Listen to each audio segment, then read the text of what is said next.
Mimi, saudade de tu, Mimi. Muita saudade, muita saudade. Então vamos lá, compartilhar a tela e nós vamos para o livro de Mateus 2. Abra sua Bíblia em Mateus 2. Independente da versão, nós vamos compartilhar. Eu coloquei essa letra aqui branca nesse fundo, acho que não ficou tão bom assim, mas como você tem a sua Bíblia, você pode abrir sua Bíblia. E vamos ver, tá certo? Eu vou pegar minha Bíblia aqui, porque eu estou me adaptando com óculos novo.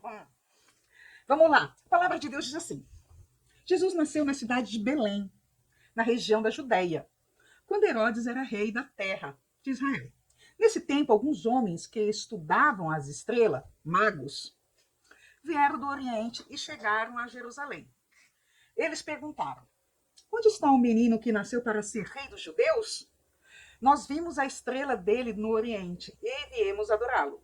Quando o rei Herodes soube disso, ficou muito preocupado e todo o povo de Jerusalém também ficou. Então Herodes reuniu os chefes dos sacerdotes e mestres da lei, perguntou onde devia nascer o Messias. E eles responderam: na cidade de Belém, na região da Judéia, pois o profeta escreveu o seguinte: você, Belém da terra de Judá, de modo nenhum é a menor entre as principais cidades de Judá, pois de você sairá o líder que guiará o meu povo de Israel. Então Herodes chamou os visitantes do Oriente, os magos, para uma reunião secreta e perguntou qual o tempo exato em que a estrela havia aparecido. E eles disseram. Depois mandou a Belém com a seguinte ordem: vão e procurem informações bem certas sobre o menino. E quando o encontrarem, me avisem para também ir adorá-lo. Depois de receberem a ordem do rei, os visitantes foram embora. No caminho, viram a estrela, a mesma que tinha visto no Oriente. Ela foi adiante deles e parou acima do lugar onde o menino estava.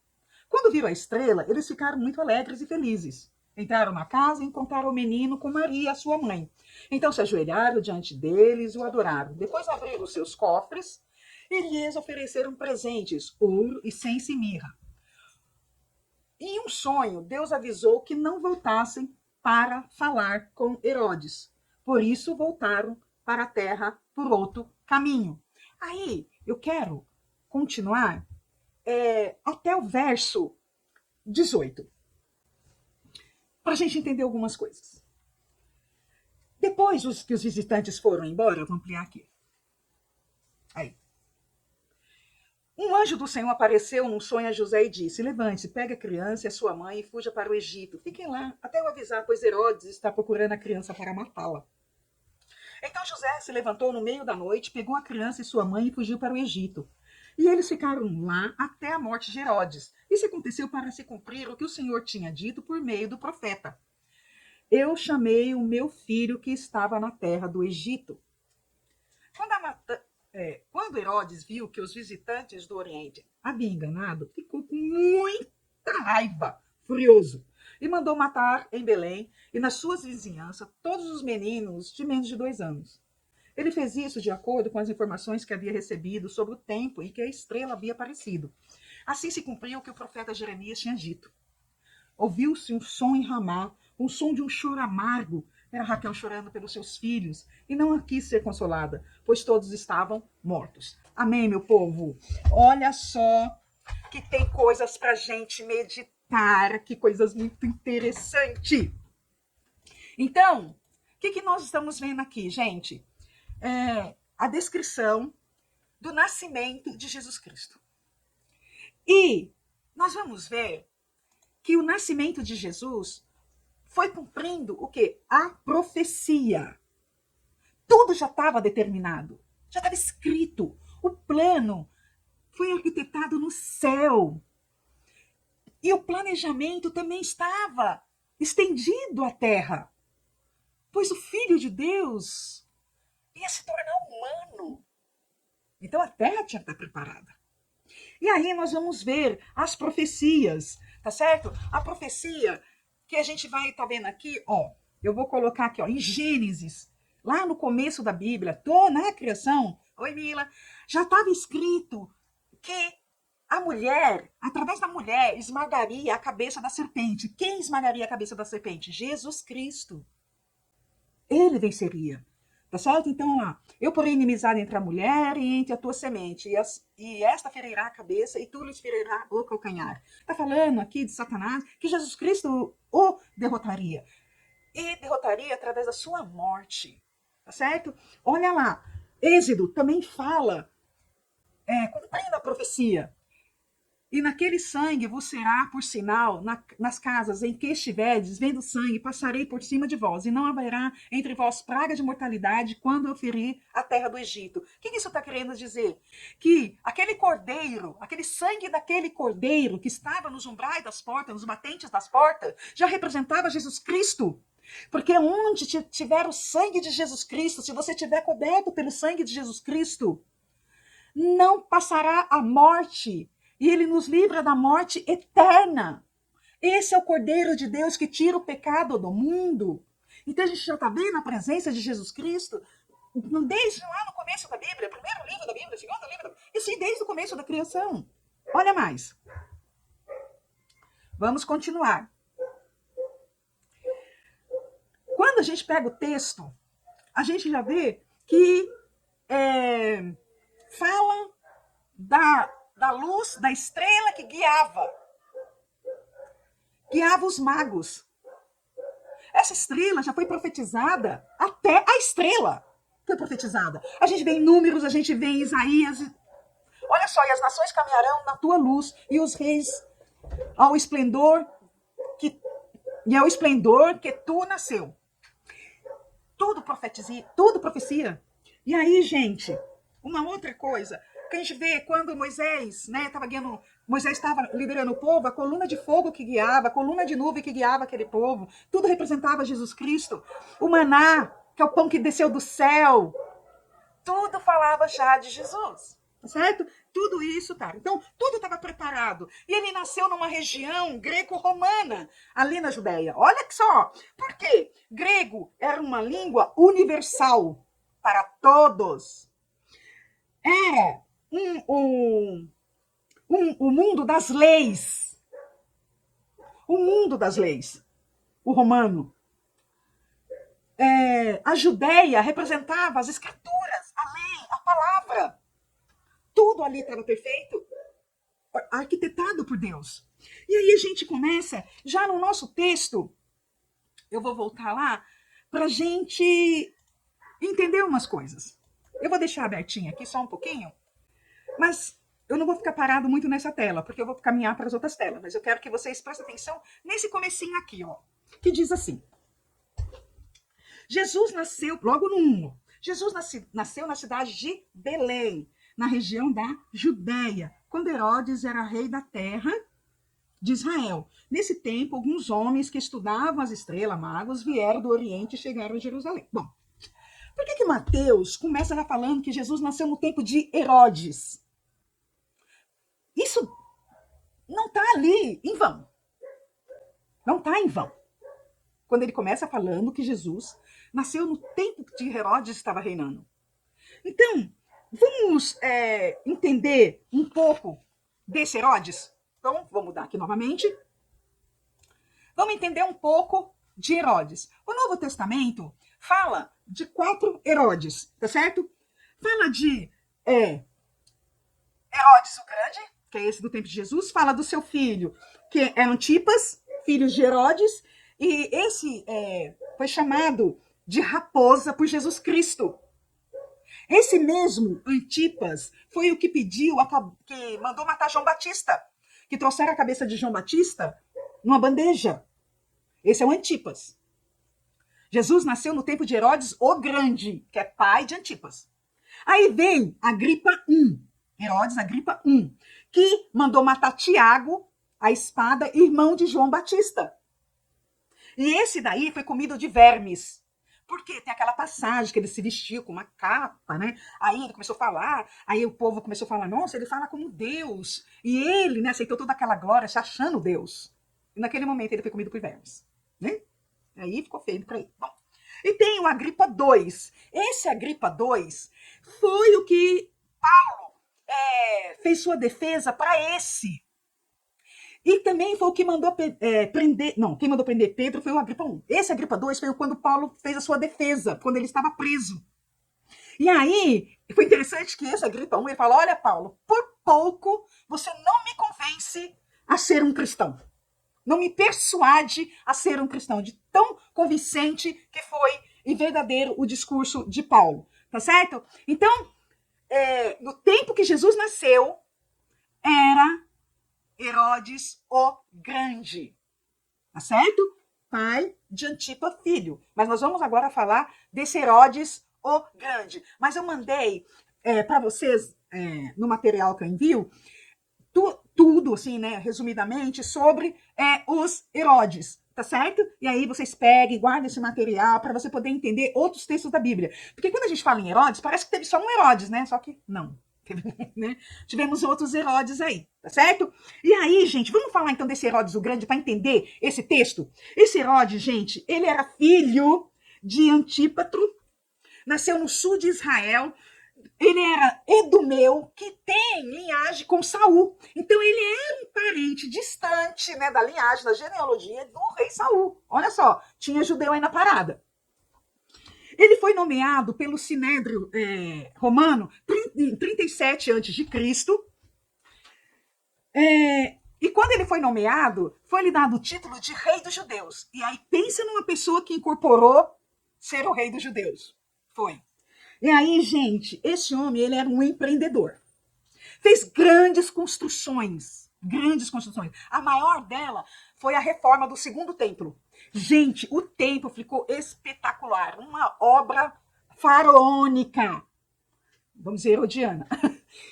Mas com muita riqueza, muito ouro. Ele ampliou, porque ele queria agradar os judeus. Ele queria agradar os judeus. Porque sem o apoio dos judeus, ele não ia conseguir governar. Aí, outra coisa, esse templo demorou 46 anos para ser construído. Mais de 10 mil homens foram envolvidos. Só que ele, Herodes, o Grande, não conseguiu ver o templo terminado, porque ele morreu antes. Outra coisa que ele fez, fortalezas. Uma delas mais famosa é a fortaleza de Antônia, onde Jesus foi julgado. Ele fez aquedutos de água, então água potável, esgoto, que mais? Ele fez o porto de Cesareia, que abria comercialmente toda a região. Também expandia-se a palavra. Então esse homem construiu muita coisa, tá certo? Só que ele tinha uma outra coisa. Além de ser um empreendedor, um visionário, ele tinha obsessão pelo poder. Aí que a casa começa a ruir as estruturas. E vaidoso com o poder, autoridade, então, obsessão pelo poder. Gente, esse homem casou 10 vezes. 10 vezes. Tinha muitos filhos. Tinha, certo? Quando ele foi nomeado, ele mandou matar todos os antecessores dele. Todos que antecediam ele, mandou matar. Todos. E aí, tanto é que mandou matar todos os da região de Macabeia, que é a revolta dos Macabeus. Está escrito na Bíblia. O Sinédrio, quando ele foi decretado, né, posicionado ali, ele tinha 71 membros, ele mandou matar logo 40. Ele queria mostrar poder. E com isso o povo foi ficando com muito medo dele. Muito. Todo mundo tinha muito medo do Herodes, esse aqui, grande. Tá certo? E aí, gente, ele mandou matar, fora isso, mais de 300 elementos da corte do seu governo. Vai somando quanto já deu aí. Mais de 300 da corte. Aquele, sabe, top, mandou matar, 300. Ele, gente, tinha uma situação também, às vezes, meio delicada, pela sua origem, com alguns aristocratas. Então, aí o que fizeram? Aí ele casou com uma filha de uma aristocrata, Mariana. Ele era a esposa predileta dele. Ele amava, né, não sei, Mariana. E tem alguns livros historiadores, depois eu vou contar essa história bem interessante. Depois fica aí que tem uma parte sobre Mariana. E, gente, então, ele amava Mariana, tá certo? E ele mandou matar todos os parentes dela. Todos os parentes, todos. A sogra, vai vendo? Tinha sobrado A sogra, uma sogra, que não fala se é a sogra de Mariana, tá? A mãe de Mariana, mas tinha uma sogra lá que estava viva. Você vai ver o que aconteceu também com uma das sogras. Vai vendo. Então mandou matar todos os parentes também dela. Uma dessas sogras, dessas mulheres, eu não sei se é de Mariana ou não, mas ele mandou matar todos os parentes da Mariana, né? Pediu que ele nomeasse um cunhado como sumo sacerdote, porque estava uma promiscuidade muito grande, religiosa, e precisava estabelecer uma ordem. E ela não pediu para que nomeasse o seu cunhado de 17 anos. Eu até marquei o nome dele aqui, Aristóbulo, de 17 anos, como sumo sacerdote, novo, né? Bem novo. Mas quando esse rapaz assumiu o posto, ele viu que ele era capaz para a função. Ele tinha muito potencial. Aí sabe o que ele mandou fazer? Matar. Mas aí essa sogra, com medo também de ser morta, sabe o que fez? Fugiu pro Egito, lá com Cleópatra, que foi uma das esposas dele. Cleópatra, lá pensando que ia estar protegida, né, a sogra com Cleópatra, ele mandou matar. Aí tentaram, minha filha, de tudo que é jeito. Até teve um funeral fake lá, inventaram um funeral para ela sair, né, na tumba, mas não teve jeito. Descobriram, matou a sogra. César Augusto, o imperador de Roma, falou assim, ó, vamos ter que pecar Herodes, tá demais. Aí não, ordenou que Herodes fosse a Roma, porque ele ia passar um sabão lá, porque tava demais. A tirania dele tava absurda. Aí ele foi. Só que Mariana ficou. E ele, na cabeça louca dele, falou, ela pode conspirar contra mim. Sabe o que ele fez? Mandou matar Mariana. Também. E aí que tem uma parte nos livros, bem interessante, histórico, que diz que ele a conservou em mel durante muitos anos e se relacionava intimamente com ela. Estranho, né? Mas tem essa história também nos livros à parte. Certo? E aí, ele, para aplacar toda essa tirania diante de Herodes, de Júlio César, o que ele faz? Ele fala, eu vou mandar 2 dos meus filhos estudar em Roma, porque isso vai agradar Júlio César. Aí ele mandou 2 filhos estudar em Roma. Aí, a irmã dele, os 2 filhos eram Aristóbulo e Alexandre, que foram estudar em Roma. Esses 2 filhos.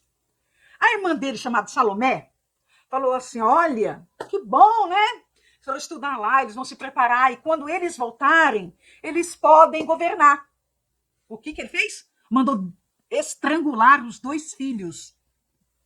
Mandou. Gente, é tanta coisa que o próprio Júlio César, sabe o que falou? Aí, eu vou passar aqui. Júlio César falou que era melhor ser um filho de um porco do que de Herodes. Por quê? Os judeus, apesar de não comer porco, ter repulsa, né, por porcos, não os matava. Então era melhor ser um filho de um porco do que ser um filho de Herodes. De tão tirano que era esse homem, tá certo? Bom, aí, voltando ao texto, só para entender, lá na frente, que ele manda matar os meninos. Tudo isso, a gente está vendo que foi para matar Jesus. Para a gente entender como foi. E aí a gente vai entender que esse Herodes, ele morreu, gente, com uma doença, esse Herodes ruim aí, não vou dizer que os outros foram bons, mas esse pior, ele morreu com uma síndrome provável chamada síndrome Fournier, que é uma síndrome causada por estafilococcus ou streptococcus, uns bichinhos aí da pele, essas coisas, que faz uns buracos, umas feridas enormes na região da genitália, e vai comendo os tecidos, comendo. A doença dele foi horrível, horrível. Esse homem morreu numa situação horrorosa. Ele morreu nas termas, nas águas. Eu até anotei aqui, daqui a pouco eu falo para vocês. Não, ele morreu perto de um... daqui a pouco eu lembro. Aqui, ó. Deixa eu ver. Não, morreu Síndrome Fournier. Daqui a pouco eu lembro o lugar. Não sei por quê. Bom, a parte. Quando ele estava para morrer, sabe o que ele fez? Pediu para a irmã dele, a Salomé, para, quando ele morrer, matar alguém da nobreza. Por quê? Para alguém chorar.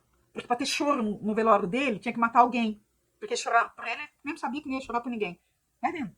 Bom, aqui. Marquei. Morreria na estância hidromineral de Jericó. Foi lá que ele morreu, na estância mineral de Jericó. Bom, voltando ao nosso texto, entendeu o tempo de Herodes, entendeu quem era Herodes, e agora a gente volta. E aí, gente, fala que nesse tempo, a palavra diz que apareceu, chegou em Jerusalém, os reis, aqui falou, Herodes, nesse tempo, alguns homens que estudavam as estrelas, magos, chegaram em Jerusalém. E aí perguntou, onde está o menino? Gente, eu vou decepcionar vocês. A Bíblia não fala que eram 3, porque a gente sempre fala, né? Gaspar, Belchior e Baltazar. Não é? Os 3 reis magos. Você entende dizer? A Bíblia não fala que era 3. A Bíblia não fala que eles eram reis. Não fala. E também não fala dos camelos. Mas eu vejo que isso não interfere aí na história, né? Mas eu não posso afirmar isso, que eram 3, que eram reis e que tinham camelos. Mas eles vieram do Oriente, um lugar muito distante mesmo, tá certo? Eu até marquei aqui a distância que tem para ser percorrida do Oriente até onde Jerusalém. Então, gente, tem uma distância aproximadamente, né? No mínimo de 600 quilômetros. Pode chegar até 1.600 quilômetros, dependendo da região aí onde esses magos foram. Então a viagem deles demorou muito. Eles estudavam as estrelas. E essa estrela era a estrela. Não era uma estrela, era a estrela, diferente de todas. E eles sabiam da profecia que nós vimos ali. A estrela foi profecia, então eles sabiam, quando eles viram a estrela, diferente de todas que eles já tinham visto, eles sabiam o que era. Eles provavelmente ficaram meses e mesmo, ou até mesmo ano, andando até chegar a Jerusalém, da onde ele vem. Então a distância mínima que a gente poderia percorrer daí era 600 quilômetros, mas poderia ser bem maior, tá certo? Tanto, gente, que quando eles chegaram para ver Jesus não estava na manjedoura. A palavra de Deus fala que Maria estava em casa. Olha lá, verso 11. Entraram na casa e encontraram o menino com Maria, sua mãe. Então se ajoelharam diante dele e o adoraram. Depois abriram seus presentes. Então, quando ele chegou ali, Jesus já era um bebê, um lactente, que poderia ter aproximadamente quase 2 anos. 1 ano e meio, 1 ano e pouco. Mas não era o bebê da manjedoura. Jesus não estava mais na estrebaria, tá certo? Continuando. Quando os magos fizeram a pergunta para Herodes, não só Herodes se perturbou, mas diz que aqui no texto, no verso 1, no final, chegaram do Oriente, chegaram em Jerusalém e perguntaram, verso 2, onde está o menino para o rei dos judeus? O rei dos judeus. Nós vimos na estrela do Oriente e viemos adorar. Quando o rei Herodes soube disso, ficou muito preocupado e todo o povo de Jerusalém também ficou. Por que o povo? Porque o povo sabia da tirania de Herodes. Falou, isso não vai dar certo. Mas esses magos, não. Eu falo rei, esses sábios, esses magos, não se intimidaram. Continuaram. Porque eles sabiam quem eles estavam procurando. Eles sabiam quem ia adorar. Você sabe quem você está adorando? Você tem se esforçado? Tem valido a pena todo o risco? Continuando. Aí, gente, Herodes, muito sagazmente, ele convoca o chefe dos sacerdotes. O chefe dos sacerdotes para falar assim, ó, me fala aí o que está escrito na profecia, onde é que vai nascer esse menino que esses magos vieram aqui falar. Aí eles falaram assim, a profecia tá lá, já escrita. Tá escrita já. Aqui, ó. Verso 6. Você, Belém, da terra de Judá, de nenhum modo é a menor entre as principais cidades de Judá, pois de você sairá o líder que guiará o povo de Israel. E aí, quem era esse grupo aí que ele chamou de sacerdote e escriba? Eram os fariseus e os saduceus.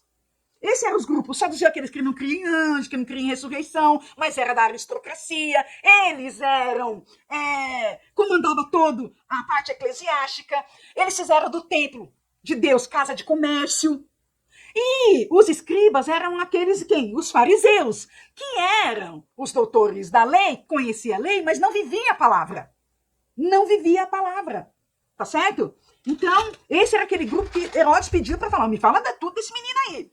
Aí, gente, olha o verso 7. O verso 7 diz assim: então Herodes chamou os visitantes do Oriente para uma reunião secreta. Só ele e os do Oriente, que vieram do Oriente, os magos.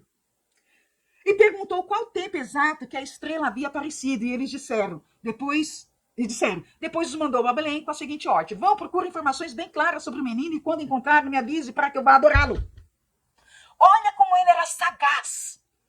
Ele chamou em secreto, mas ele fala, em outras traduções, que foi ele inquiriu minuciosamente data, previsão, ele queria saber tudo.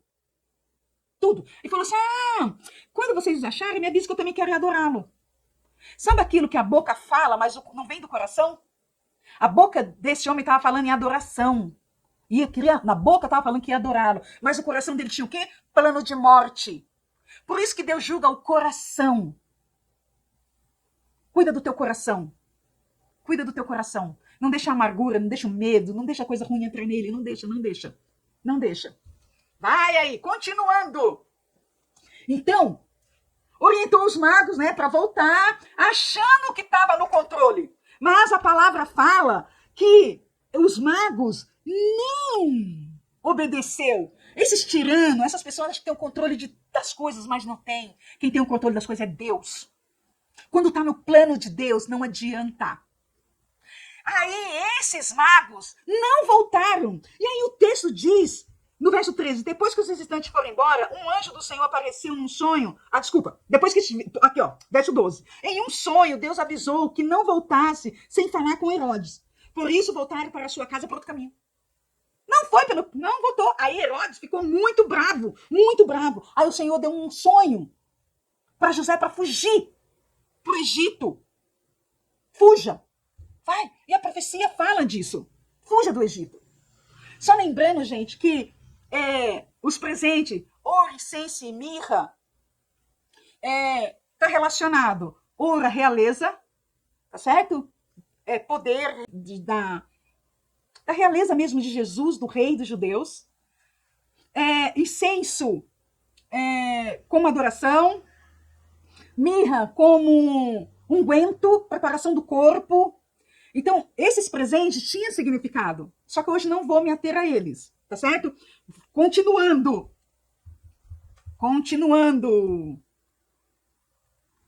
Ah lá. Eu até coloquei aqui para nós, ó. Incenso era ofertado somente para a divindade. Assim, presente mostrava que Jesus, aos magos, era uma divindade do próprio Deus, tá certo? Bom, aqui, aí eu falei do ouro, tá tudo aí que eu tenho que correr agora porque o tempo está escutando. Bom, foram para outro lugar. Então, eles estavam seguindo a estrela, não uma estrela. E a estrela parou onde Jesus estava. Interessante que da onde o mago estava para onde Jesus estava era em média 10 quilômetros. E Jesus nasceu em Belém para se cumprir a profecia. Porque Jesus não morava em Belém. Morava em Nazaré. Só que aí teve o censo de César Augusto e eles estavam indo. Só que pararam no caminho porque Maria teve Jesus, tá certo? Outra profecia cumprida.